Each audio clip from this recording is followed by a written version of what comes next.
There's a sect of fandom that's wary sometimes of prequels. What was it about this story that sort of leapt out at you as something you wanted to tell in the Battlestar universe?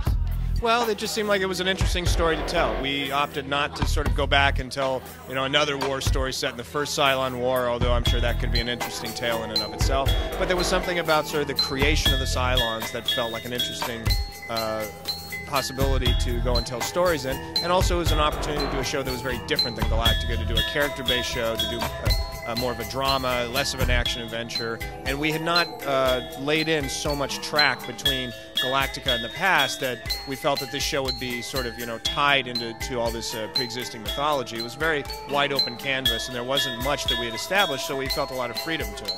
So Battlestar obviously has quite a pedigree the past few years. What's it like sort of joining this whole universe with this show? To see. We're just barely getting started, so it's nice shoes to step into. They've certainly blazed the trail for tremendous work and a lovely fan base, and it's exciting. So can you talk about your character at all and what her role is in the whole thing? Yeah, she's it's Amanda Greystone. She's sort of the matriarch of the Greystone family. She's a daughter, Zoe. I'm married to Daniel, who's an industrialist and the richest man in the world. So that's fun. I get to wear good shoes. I play Zoe Greystone.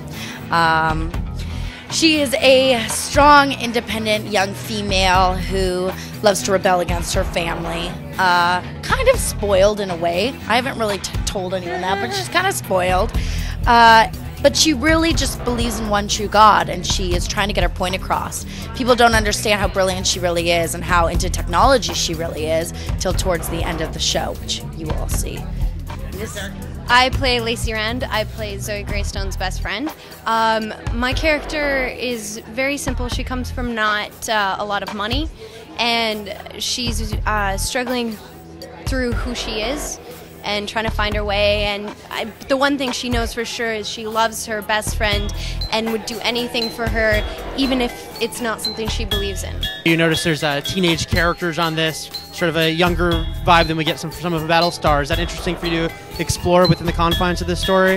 Yeah, well, I mean, maybe I come out of Buffy, so I come out of the teenage girl world, and absolutely, this feels a little bit coming home for me.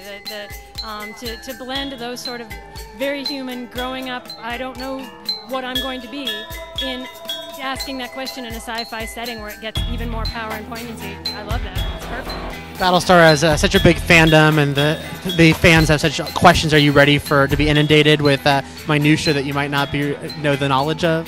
No, I'm absolutely not ready. I'm ready for none of it. I'd prefer to do my work and go home, but I think that's part of the job.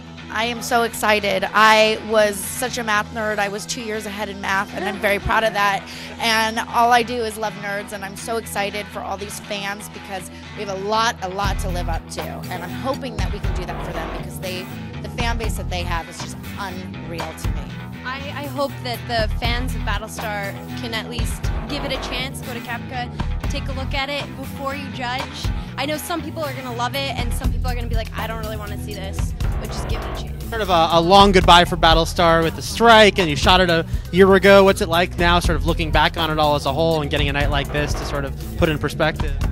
It's very bittersweet. I think that we never expected the show was going to attain this kind of, notoriety or celebrated status, and it's always been a show that's been a bit of a cult hit.